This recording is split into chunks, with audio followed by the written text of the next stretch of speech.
Hello everyone. तो अगर तुम ये वीडियो देख रहे हो तो मैं प्लीज़ रिक्वेस्ट करूंगा कि तुम एक छोटा सा लाइक या छोटा सा कमेंट कर दो इस वीडियो पे, ताकि मेरे चैनल को बूस्ट मिले और मुझे और मोटिवेशन मिले और ज़्यादा एफर्ट्स डालने के लिए और अच्छी अच्छी वीडियोस बनाने के लिए। और अगर तुम्हें फ्यूचर में और ज़्यादा सेल्फ इंप्रूवमेंट की एडवाइजेस चाहिए और अपने आप को इंप्रूव करना है तो तुम चाहो तो सब्सक्राइब कर सकते हो इस चैनल को, मुझे बहुत अच्छा लगेगा। और दैट्स इट। अगर तुम वीडियो देख रहे हो तो love you, bye bye. Sometimes the reason you're feeling tired, unmotivated, and unfocused might not just be lack of discipline or motivation. It can be something as simple as a vitamin D deficiency. तो initially जब मैंने 1-1.5 साल पहले gym start किया था तो मैं अपना पूरी जान लगा के, पूरा जी जान लगा के, पूरा इनपुट दे के अपना जिम करता था और मैं बहुत अच्छे खासे एफर्ट डालता था, लाइक बहुत अच्छे लेवल पर डालता था। बट स्टिल मेरे डाइट और लाइफस्टाइल वगैरह उतनी अच्छी नहीं थी। मैं अभी तक सिर्फ जिम के अंदर सीरियस हुआ था, जिम के बाहर में सीरियस नहीं था। और मैं 3-4-5-6 महीने जाने के बाद भी मेरे जिम में वेट्स उठाने की कैपेबिलिटी, स्ट्रेंथ वगैरह इन प्रोग्रेसिव ओवरलोड उस हिसाब से नहीं हो पा रहे थे जिस हिसाब से मैं एक्सपेक्ट करता था। मैं 2 हफ्ते 3 हफ्ते तक एक ही वेट पे लगा हुआ और बहुत बुरी तरह से लगा हुआ हूँ। लाइक अब जो जिम जाता है वो समझ जाएगा मैं क्या बोलना चाह रहा हूँ कि प्रोग्रेसिव ओवरलोड में पिछले हफ्ते जिस वेट, कभी कभार ऐसा होता था कि मैं पिछले हफ्ते जिस वेट पे काम कर रहा हूँ, जिस मशीन पे काम कर रहा हूँ, अगले हफ्ते उस मशीन पे उस वेट पे ही काम नहीं कर पा रहा। लाइक प्रोग्रेसिव डीलोड हो रहा है, मेरा होल लोड नहीं हो रहा है, डीलोड में जा रहा हूँ मैं। तो मुझे लगता था कि ये सोनली सिर्फ मेरे डाइट और लाइफस्टाइल की वजह से हो रहा है और कोई रीज़न नहीं इसका, और मैं आलसी हूँ वगैरह वगैरह वगैरह। ऑल्दो ये भी मैं one of the major factors थे उस टाइम पे। बट स्टिल कभी कभार ऐसा लगता था कि नहीं यार, इतना बुरा तो नहीं जा रहा मेरा दिन, या फिर मैं इतने बुरे तरीके से तो नहीं रह रहा हूँ कि मैं ये भी नहीं उठा पा रहा यार। और लाइक अगर ये वेट मैं नॉर्मली उठा रहा था तो पिछले हफ्ते अगर मैं वेट नॉर्मली उठा रहा था तो आज तो मेरे को इरिस्पेक्टिव ऑफ कि मेरा लाइफस्टाइल कैसा, डाइट कैसी, ये वेट तो नॉर्मली मेरे को उठा लेना चाहिए था, पर ये भी नहीं हो पा रहा था। एंड देन सडनली एक दिन यूट्यूब पे मैं डूम स्क्रॉलिंग कर रहा था और मेरे को एक वीडियो मिली जिसमें एक बंदा बोल रहा था कि अगर आपकी बॉडी अच्छे से फंक्शनिंग नहीं है वगैरह वगैरह तो सक्सेस तो बहुत दूर की बात है, आप किसी काम में अपना 100% इनपुट भी नहीं दे पाओगे वगैरह वगैरह वगैरह वगैरह। तो बेसिकली उसने रिकमेंड करा था कि अगर आपको एक हेल्दी फंक्शनिंग और एक हेल्दी मूविंग बॉडी चाहिए तो आपको अपना ब्लड टेस्ट कराना चाहिए। ब्लड टेस्ट में आपको पता चलेगा कि आपकी रिपोर्ट्स क्या क्या, आपको क्या डेफिशिएंसी, और वो डेफिशिएंसी अगर आप क्लियर करोगे तो आप कोई भी काम करो उसमें आपको रिजल्ट्स 10x टाइम मिलेंगे। एंड सही बताऊँ तो उस टाइम तक मैंने रियलाइज़ भी नहीं करा था कि मेरे को विटामिन डी डेफिशिएंसी जैसी कोई चीज़ भी हो सकती है। मैं बस ब्लड टेस्ट के आइडिया से थोड़ा एक्साइटेड हो गया था, लाइक मैं चाहता था कि कोई मेरा खून चूस ले, ठीक है। तो उस आइडिया से बस मैं थोड़ा एक्साइटेड हो गया था। देन मैं पापा के पीछे पड़ा, फिर मैंने ब्लड टेस्ट करवाया अपना एंड शॉकिंगली मेरा विटामिन डी सीवियरली कम आया, बहुत, लाइक मेरे को सीवियरली डेफिशिएंसी थी। मैं one of the most deficients column bracket में था एंड आई वाज शॉक्ड। मैं बहुत भयंकर लेवल पे शॉक्ड हो गया था। एंड देन आई रियलाइज की शिट, मतलब अच्छा मेरी बॉडी की कंडीशन इतनी ख़राब है कि मेरे को विटामिन डी डेफिशिएंसी, वो भी इतने लेवल पे, like I don't remember clearly, but vitamin D का शायद 12 से 18 से लेके 30 तक में कुछ मिनिमम कैटेगरी होती है कि कम से कम 20-25 तो 20-24 इतना कुछ आपका शायद मिनिमम आना चाहिए विटामिन डी। उस टाइम पे शायद मेरा अराउंड 6 या 8 आया था, पता नहीं, बट बहुत भयंकर लेवल पे डेफिशिएंसी आई थी। एंड टू बी ऑनेस्ट मैं डर गया था बहुत भयंकर तरीके से, क्योंकि अगर तुम्हें नहीं पता तो विटामिन डी एक ऐसी चीज़ है जो तुम्हारी बॉडी को ब्रेक और मेक कर सकती है। एंड तुम्हारी बॉडी से सब कुछ है। तुम्हारी बॉडी है तो तुम हो, तुम्हारी बॉडी हेल्दी है तो तुम हेल्दी हो, तुम्हारी बॉडी हेल्दी फंक्शनिंग है तो तुम हेल्दी फंक्शनिंग हो, तुम्हारी बॉडी हेल्दी मूव कर रही है तो तुम हेल्दी मूव करोगे, तुम्हारा दिमाग हेल्दी मूव करेगा, ठीक है। और अगर, क्योंकि वीडियो देखो आज लंबी होने वाली है, आज बढ़िया से बात करेंगे, मैं प्रॉपर एक स्क्रिप्ट बना के लाया हूँ, ठीक है, पहले बता रहा हूँ, तो आज ढंग से बात करने वाले हैं। तो पहले तो मैं तुम्हें बता दूँ कि अगर तुम्हें लगता है कि अब अगर तुम सिर्फ सोच रहे हो कि सूरज के नीचे बैठ के तुम्हें विटामिन डी प्रॉपर मिल जाएगा और अब तो मतलब हो जाएंगे, अब हड्डियाँ मजबूत होंगी, तो मैं तुम्हें बता देता हूँ पहली बात कि विटामिन डी बनता कैसे एक्चुअली में बॉडी में।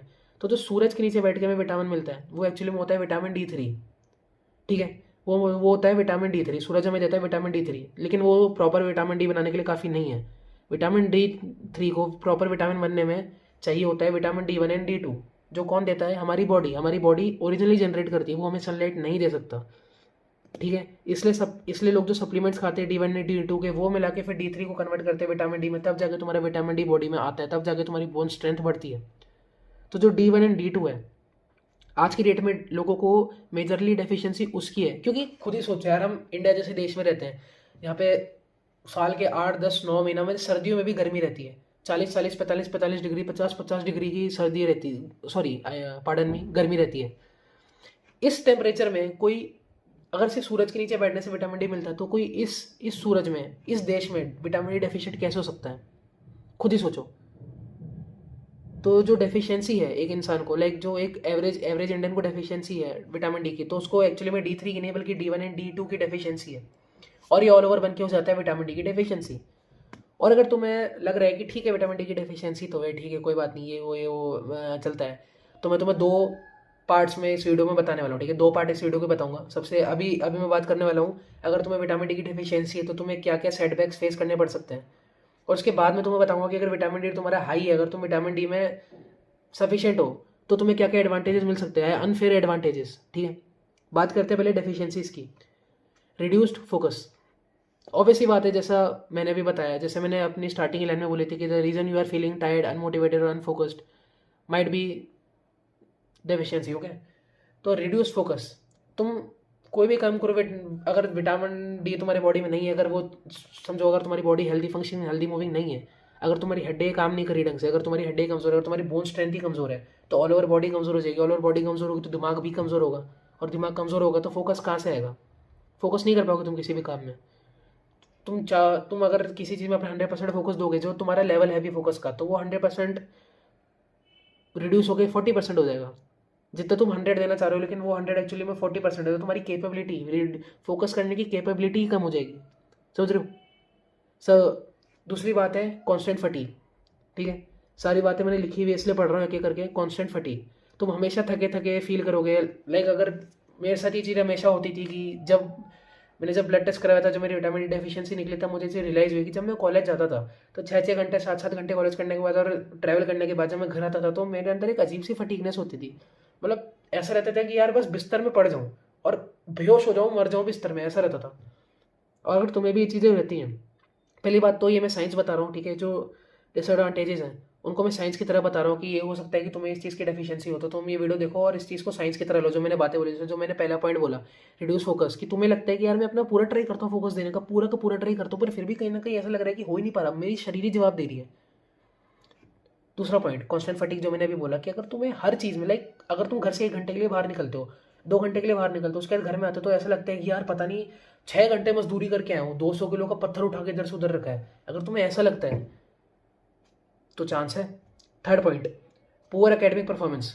पुअर एकेडमिक परफॉर्मेंस, अगर फोकस नहीं होगा तो ऑब्वियसली नहीं कर पाओगे। पढ़ाई में क्या चाहिए होता है? पढ़ाई में चाहिए होता है फोकस, चाहे तुम कुछ भी करो। पूरा एकेडमिक परफॉर्मेंसेज नहीं, अगर तुम कोई बिजनेस कर रहे हो, अगर तुम कोई चीज़ बिल्ड कर रहे हो, कोई प्रोडक्ट बिल्ड कर रहे हो, कुछ भी कर रहे हो, तो उसमें फोकस दे नहीं पाओगे। अगर फोकस नहीं दे पाओगे तो ऑब्वियसली बात है एफिशिएंसी बहुत कम हो जाएगी, और जितनी एफिशिएंसी कम होगी उतना लो परफॉर्मेंस होगा, उतनी लो ग्रेड्स आएंगे। और मैं ये जो भी बातें बता रहा हूँ, मैं तुम्हें मैं इस बात का जीते जागता प्रूफ हूँ इस वीडियो के लिए, ठीक है? इस वीडियो में जो भी बातें मैं बोल रहा हूँ, इस वीडियो का प्रूफ मैं खुद हूँ, क्योंकि ये चीज़ें मेरे साथ खुद हो रखी है, मैंने खुद झेली है, इसलिए मैं तुम्हें बता रहा हूँ। और हो सकता है कि शायद तुम भी अभी इस स्टेज पे हो गए, तो हम दोनों को मिलकर इस चीज़ को ओवरकम करना है, ठीक है? फोर्थ पॉइंट है लो मूड एंड मोटिवेशन। हमेशा तुम्हारा मूड लो रहेगा, किसी चीज़ में इतना ज़्यादा एक्साइटमेंट नहीं होगी, किसी चीज़ में ज़्यादा मोटिवेशन नहीं आएगी। लाइक अगर तुम्हारे 10 दोस्तों में मिलकर बोल रहे हैं कि यार चलो 1-1 किलोमीटर की रनिंग करके आते हैं, क्रिकेट खेलते हैं, तो तुम्हें इतना मोटिवेशन कभी आएगा नहीं कि तुम्हारे अंदर से आवाज़ है कि नहीं यार ये चीज़ करनी है, मुझे ये चीज़ करनी है, ठीक है? जाके 1 किलोमीटर अभी भाग लूंगा, अभी पहाड़ चढ़ लूंगा, अभी अभी अभी 6 छक्के मारूंगा, नहीं, ये वाली जो मोटिवेशन है तुम्हारी बॉडी में से आएगी नहीं। एंड ये चीज़ अब एक्सप्लेन, क्योंकि अब तुम बोलोगे कि नहीं ये तो विल पावर पे होता है, ये तो खुद के दिमाग पे होता है, तो खुद के उस पर होता है कि ये तो दिमाग की ताकत है, जो भी हम फील करते हैं, जो भी मोटिवेशन हम फील करते हो, दिमाग की ताकत है। सही बात है, पर दिमाग बॉडी का पार्ट है। और बॉडी के पार्ट क्या है? बॉडी का पार्ट हर एक चीज़ है जो बॉडी में। और बॉडी टायर्ड क्यों फील करती है? अगर तुम्हारे D3 की डेफिशिएंसी है तो बॉडी टायर्ड फील करेगी तो दिमाग टायर्ड रहेगा। दिमाग अगर थका हुआ रहेगा तो तुम्हारा ऑल ओवर शरीर थका हुआ रहेगा, और शरीर थका हुआ रहेगा तो मोटिवेशन कहाँ से आएगी, रिजल्ट्स कहाँ से आएंगे? आई होप तुम समझ रहे होगे। और फिफ्थ पॉइंट है और सबसे मेजर पॉइंट है बॉडी पेन। अगर तुम्हें ऐसा लगता है कि मतलब हमेशा ही तुम्हारे बॉडी में अजीब टाइप का पेन होता रहता है, तुमने आज हो सकता है तुमने शायद कुछ एक्स्ट्रा मेहनत नहीं करी होगी, कुछ बहुत ज़्यादा एफर्ट्स नहीं डाले होंगे, तुम बहुत ज़्यादा फटीग नहीं होगे, तुम जिम ही नहीं गए होगे, या जिम भी गए होगे तो डोल डाल के बकचोदी करके आ गए होगे, उसके बाद भी अगर तुम्हारे बॉडी में अजीब सा काइंड ऑफ पेन होता रहता है, तो ये जो सारे साइंस है जो मैंने बोले, अगर ये सारे साइंस तुम्हारे में हो रहे हैं, या फिर अगर एक भी ऐसा साइन है, तो मैं बोलूँगा कि तुम भी अपना ब्लड टेस्ट करवाओ। कुछ भी करो, अपना ब्लड टेस्ट करवाओ, ब्लड टेस्ट कराओ और पता लगाओ कि तुम्हारी विटामिन डी की डेफिशिएंसी है या नहीं। और मैं इस बात को दावे से कह सकता हूँ कि जो भी वीडियो देख रहे हो उसमें से 99% लोगों को विटामिन डी की डेफिशिएंसी है। अनटिल अनलेस तुमने 1 महीने या 2 महीने पहले तुम्हारा ब्लड टेस्ट नहीं करवाया और उसमें विटामिन डी सही निकला है, सही लेवल पे निकला है। अगर तुमने लास्ट ब्लड टेस्ट पता नहीं 1 साल 2 साल 3 साल पहले कराया था और अब पता भी नहीं है कि कौन सी चीज़ क्या है, कौन सी चीज़ कहाँ पे खड़ी मेरे बॉडी में, तो there is a high chance कि तुम्हारे अंदर विटामिन डी की डेफिशिएंसी है। अब बात करते हैं विटामिन डी के एडवांटेजेस के बारे में। विटामिन डी तुम्हें क्या क्या एडवांटेजेस देता है? अगर तुम विटामिन डी में सफिशिएंट हो तो क्या तुम्हें अनफेयर एडवांटेजेस मिल सकते हैं उन लोगों के प्रति, उन लोगों के कंपैरिजन में जो विटामिन डी में डेफिशिएंट है? तो जो बातें मैंने जो साइंस मैंने तुम्हें पिछले वाले पार्ट में दी उसी का घुमा के इस पार्ट में आ जाएगा। जैसे कि बोन स्ट्रेंथ, जो बात मैंने खुद से बोली कि जब मैं जिम जाता था मेरे विटामिन डी की डेफिशिएंसी थी तो मैं वेट्स उस हिसाब से नहीं उठा पा रहा था, प्रोग्रेसिव लोड नहीं कर पा रहा था, पूरी जान लगाता था फिर भी रिजल्ट्स नहीं मिलते थे। क्यों? मेरी बोन स्ट्रेंथ ही नहीं थी। मेरे अंदर मेरे बोन्स में उतनी ताकत ही नहीं थी कि जो वेट में उठा रहा हूँ उसका जो मसल्स ब्रेक हो रही है उसका भार झेल पाए, उसका जो प्रेशर है वो झेल पाए, तो हो ही नहीं पाता था। मेरे बोन में इतनी स्ट्रेंथ ही नहीं थी कि अगर मैं 10 किलो का 15 किलो का डंबल उठाना चाह रहा हूँ तो मेरा बोन सपोर्ट करे मेरे को। And you know what is the scariest part कि अगर तुम्हारी विटामिन डी जिस लेवल पे मैंने बताया कि जिस लेवल पे मेरी डेफिशिएंसी थी, अगर सपोज करो कि जैसे अगर ये दीवार है, अगर इस दीवार में मैं कोहनी जोर से करके मारता हूँ ना, अगर जोर से करके मारता हूँ बहुत जोर से ताकत लगा के, तो there is a high chance कि मेरी हड्डी फ्रैक्चर हो सकती थी उस पॉइंट पे। जो इस लेवल की, जैसे अगर तुम्हारी डेफिशिएंसी 6, 8, 12 की है तो उस लेवल पे there is a high chance कि अगर तुम कभी सड़क पे भी चल रहे हो और गलती से अगर तुम किसी खंबे से टकरा गए बहुत जोर से तो उस बॉडी पार्ट में तुम्हारे फ्रैक्चर हो सकता है, बॉडी टूट सकती है, डिसलोकेट हो सकती है। और ये सच में हो सकता है, मैं बकवास नहीं कर रहा हूँ, ये चीज़ सच में हो सकती है। तो बोन स्ट्रेंथ होना अपने आप में एक बहुत हाई एडवांटेजेस है तुम्हें दूसरों के प्रति जिनके पास बोन स्ट्रेंथ इतनी नहीं है। तो तुम्हारा विटामिन डी जितना हाई होगा उतनी ज़्यादा बोन स्ट्रेंथ होगी, उतना तुम्हें अच्छा लगेगा, उतने ज़्यादा तुम एक्टिव रह पाओगे। और यहीं से दूसरा पॉइंट आता है हेल्दी ब्रेन फंक्शनिंग। जितना विटामिन डी अच्छा होगा उतनी हेल्दी बॉडी होगी, जितनी हेल्दी बॉडी होगी, वापस से वही बात बोल रहा हूँ, उतना अच्छा तुम्हारा दिमाग होगा, जितना अच्छा तुम्हारा दिमाग होगा उतना अच्छा तुम प्रोडक्टिव काम कर पाओगे, जितना प्रोडक्टिव काम तुम कर पाओगे उतने अच्छे रिजल्ट्स मिलेंगे, उतने अच्छे मार्क्स आएंगे, उतने अच्छे पैसे कमा पाओगे। समझ रहे हो क्या बोल रहा हूँ? थर्ड पॉइंट है इम्यूनिटी। इम्यूनिटी हम सबको पता है क्या है, इम्यूनिटी लो तो क्या होता है, इम्यूनिटी हाई तो क्या होता है। सीधी बात है, अगर बोन स्ट्रेंथ नहीं है इंसान में, अगर डेफिशिएंसी है विटामिन डी की, अगर बोन स्ट्रेंथ नहीं है तो इम्यूनिटी कहाँ से आएगी? अगर हड्डियों में जान नहीं है तो 100 मीटर भागोगे हड्डियाँ काँप जाएंगी, सीधी बात है। बोन स्ट्रेंथ एक ऐसी चीज़ है जो vitamin D, basically bone strength में बोलूँगा कि विटामिन डी का सबसे बड़ा एडवांटेज और डिसएडवांटेज दोनों में बोन स्ट्रेंथ बहुत ज़्यादा काउंट होता है, क्योंकि बोन स्ट्रेंथ ही वो है जो तुम्हें इम्यूनिटी भी प्रोवाइड करती है। सारी चीज़ आपस में कोरिलेटेड है। अगर तुम्हें इम्यूनिटी कम है तो बोन स्ट्रेंथ कम, बोन स्ट्रेंथ वीक है तो इम्यूनिटी कम है। और यहीं से चौथा पॉइंट आता है मसल स्ट्रेंथ। जो बात मैंने अभी तुम्हें बताई थी, पूरी जिम की कहानी बताई मेरी कि कैसे कैसे मैं वेट नहीं उठा पा रहा था वगैरह वगैरह, ये नहीं हो पा रहा था, कमजोर फील करता था, रिजल्ट नहीं आते थे, वो सब मसल स्ट्रेंथ से रिलेटेड है। अगर मेरी डेफिशिएंसी नहीं होती, अगर मेरी बोन स्ट्रेंथ अच्छी होती तो ऑब्वियसली बात है मेरे मसल स्ट्रेंथ और अच्छी होती। जो रिजल्ट्स मेरे को अभी मिले वो शायद 4 महीने पहले मिल गए होते और 4 महीने बाद जो मेरे को रिजल्ट मिलने वाले वो उस पोजीशन पे मैं आज होता। ठीक है। पाँचों point mental health. Mental health के बारे में मैंने अपने हर वीडियो में बोला है, इस वाले में भी बोल देता हूँ। मेंटल हेल्थ सबको पता है, मेंटल हेल्थ जितनी अच्छी होगी इंसान उतना अच्छा सोच पाएगा, उतने अच्छे काम कर पाएगा, उतने अच्छे रिजल्ट्स मिलेंगे उसको। तो मेंटल हेल्थ के ऊपर तो मैंने ऑलरेडी बहुत कुछ बोल दिया, पे वीडियो बना रखी है पहले से। अगर तुम्हें जब पता करना है, सुनना है तो जाके देख सकते हो, तुम्हारे लिए अच्छा है, नहीं तो देख लो। ठीक है। तो मैंने इतनी सारी बात बोल तो दी कि डेफिशिएंसी होता है, एडवांटेज होता है, डिसएडवांटेज होता है, ये होता है साइंस की तुम्हें डेफिशिएंसी वगैरह वगैरह वगैरह। तो विटामिन डी बेसिकली मिलता कैसे फिर? लाइक अगर मुझे जनरली अगर एक प्रॉपर गाइड चाहिए, अगर रोड मैप चाहिए कि विटामिन डी कैसे बनाऊँ बॉडी में, कैसे डेफिशिएंसी को दूर करूँ, तो सबसे पहली बात तो जो मैंने अभी इस वीडियो में बोली कि तुम अपना ब्लड चेक कराओ, लाइक ब्लड टेस्ट करवाओ अपना। कैसे भी करो, कुछ भी करो, मुझे नहीं पता, खुद से वैसे जोड़ो, या तुम्हारे घर वाले अगर सपोर्टिव है तो फिर तो एक बार में करवा देंगे, सपोर्टिव नहीं है तो हाथ पैर जोड़ो, मुझे नहीं पता, पर ब्लड टेस्ट करवाओ अपना। ब्लड टेस्ट करवाओगे, उसमें रिपोर्ट्स आएंगी, रिपोर्ट्स में देखोगे विटामिन डी की डेफिशिएंसी है कि नहीं है, जो कि ऑब्वियसली होगी, 99% चांस है कि होगी। विटामिन डी की डेफिशिएंसी निकलती है तो फिर डॉक्टर से कंसल्ट करो।